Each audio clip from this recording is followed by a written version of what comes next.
sidoo kale waxaa muhiim ah inaad ogaatid in meeshan asalaamu calaykum saaxiibayaal waa idin salaam dhamaantiin soo dhawaada guys haddii aad ku cusub tahay channelkan ku soo dhawow fadlan subscribe saaro gambareelkana furo si muuqaalada halkan aan soo dhigo ay ku soo gaaraan mar walba muuqaalkan haddii aad ka heshay like saar si dad badan u gaarno waa mahadsantahay muuqaalka maanta wuxuu ku saabsan yahay qaabka aad ku imaan kartid dalka Cyprus ama Qobrus ama sida fiisaha aad ku heli kartid Cyprus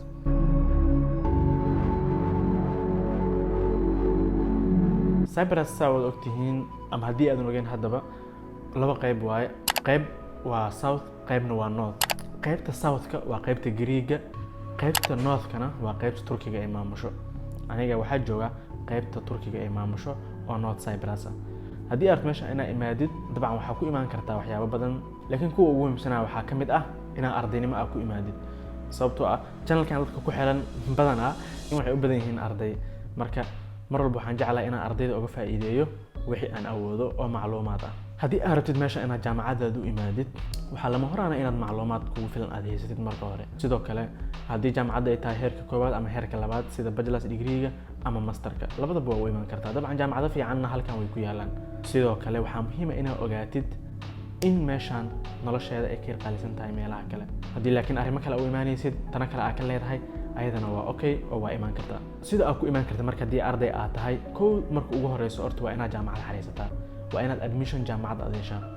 admissionka jaamacadda waa laba qayb admissionka koowaad oo ah documentyaashaada in la gudbiyo oo admissionka lagu xareeyo kadib markii jaamacadda ay qiimeyso shahaadadaada ay ku aqbasho kadib markii ay ku aqbasho warqad ogolaansho ay ku siiso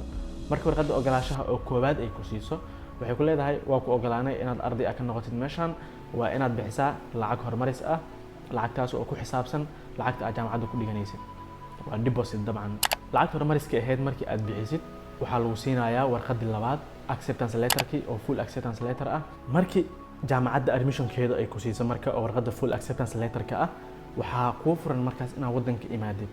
oo aad ticket soo goosatid oo aad waddanka imaadid fiisaha meeshan ma ahan fiisa aad xariisanaysid oo aad sugaysid waa on arrival oo airport markaa imaadid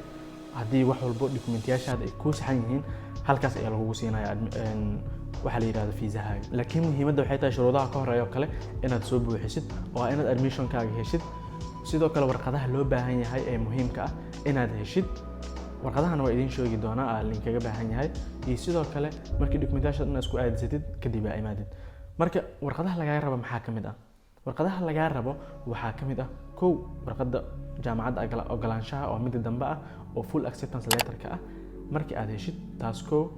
sidoo kale shahaadadaada hadday tahay mid dugsi sare ama sidoo kale hadday tahay shahaado bachelor's adiga shahaado unbaa lagaa rabaa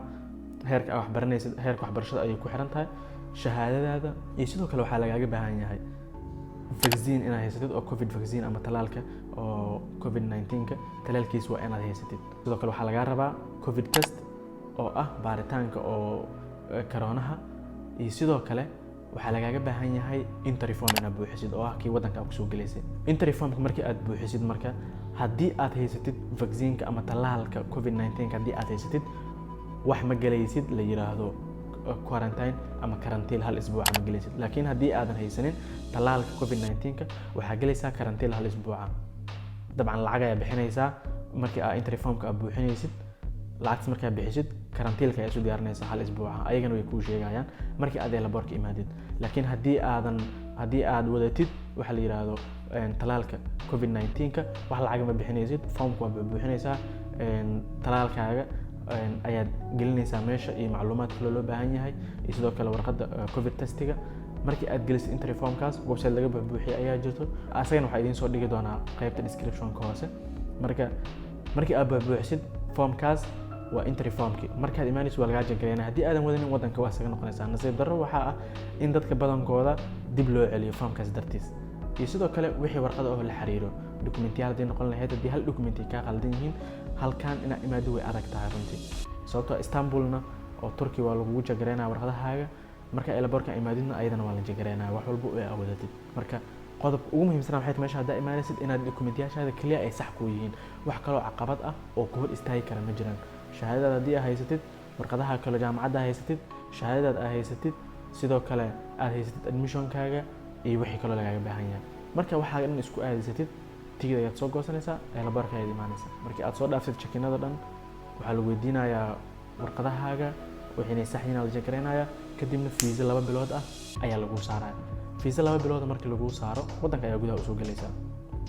jaamacadda registrationkeeda ayaad sameynaysaa marka jaamacadda registrationkeeda aad sameysid kadib oo jaamacadda aad iska diiwaan gelisid haddana waxaad xareysanaysaa degenaashihii waad xareysanaysaa haddii sanadka springiga oo sanadka bilowgiisa ah haddii aad imaado sida aniga xilliga aan imaaday sanadkan bilowgiisa imaaday xilligaas haddaa imaadid fiisaha waxaa lagu siinayaa ama degenaanshaha waxaa lagu siinayaa dabcan 6 bilood ah 6 bilood kaliya lagu ogolyahay kadib markuu 6 bilood ka dhamaato haddana mar kale aad dalbanaysaa haddana waa lagu siinayaa sanad marka laakiin haddii fallka uu tahay oo yani sanadka markuu dhamaanayo sanadka waa 2 semester fall semester spring semester oo bilowga ah iyo fall semester oo midka sanadka dabayaaqadiisa ah marka midka sanadka dabayaaqadiisa ah oo August furmaayo marka kaas imaadid waxaa lagu siinayaa dabcan xilligaas degenaansho hal sano ayaa lagu siinayaa marka degenaanshana waa sidaas marka lagu siiyo online-ka ka xareysanaysaa wax walbo systemka uu ka fiican yahay systemyada wadamada kale aan arkay online-ka ka xareysanaysaa wax walbo isku xiran yihiin jaamacadaada sharciga kuwa ku siinayo wax walbo isku xiran yihiin marka halkaas ayaa ka buuxinaysaa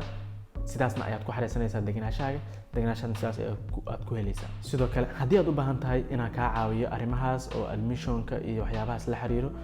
waa ila soo xiriiri kartaa Instagram-ka idigala soo xiriiri kartaa dabcan wixii aan awoodana waa kaa caawin doonaa insha Allah sidoo kale ayadana waxaa muhiim ah dad kale waxaa jiro ayagana Turki joogo oo meeshan inay imaadaan rabo haddaad Turki joogtid dabcan meeshan dalxiis baa hore waa lagu imaan jiray laakiin hadda waa la adkeeyay marka kaliya wadada kaliya kugu furan waxay tahay inaad ku imaadid warqad ogolaansho ee jaamacadeed sababtoo awal waxaa la sameyn jiray dadka iqaamada ama degenaanshaha Turki haysto halkan dalxiis way u imaan jireen waaga hore laakiin markii socodku uu batay waxa waa la yar adkeeyay markii walba dadka ay ku bataan meesha ama dhaqdhaqaaq dadku uu ku bata meel waa la yar adkeeyaa marka adana ajaanib baa tahay waxa waa lagu adkeynaa marka haddii aad Turki joogtid iqaamaha haystid awal waa la imaan jiray laakiin hadda lama imaanayo taasna inaad ogaatid waa muhiim macluumaadka si aan rabay inaan kula wadaago muuqaalkan sidoo kale waxaa jiray macluumaad hore nolosha meeshan iyo waxyaalo kale oo macluumaad badan aan kula wadaagay muuqaal hore asagana soo daawatay aan jeclaan lahaa haddii inta aad soo gaartay waa ku maasantahay daawashada muuqaalka channelka haddii aan weli subscribe saarnin waxaa jeclaan lahaa subscribe saaratid waxaan hubaa inaadan ku qasaareynin subscribe saara gambareelkana furo muuqaalkana like saar sid badan u gaarno wixii su'aalaha qabtid commentiga nagula wadaag waa ku mahadsantahay daawashada muuqaalka intaan ku kulmayna muuqaalkan waxaan idinkaga tagayaa sidaas iyo nabad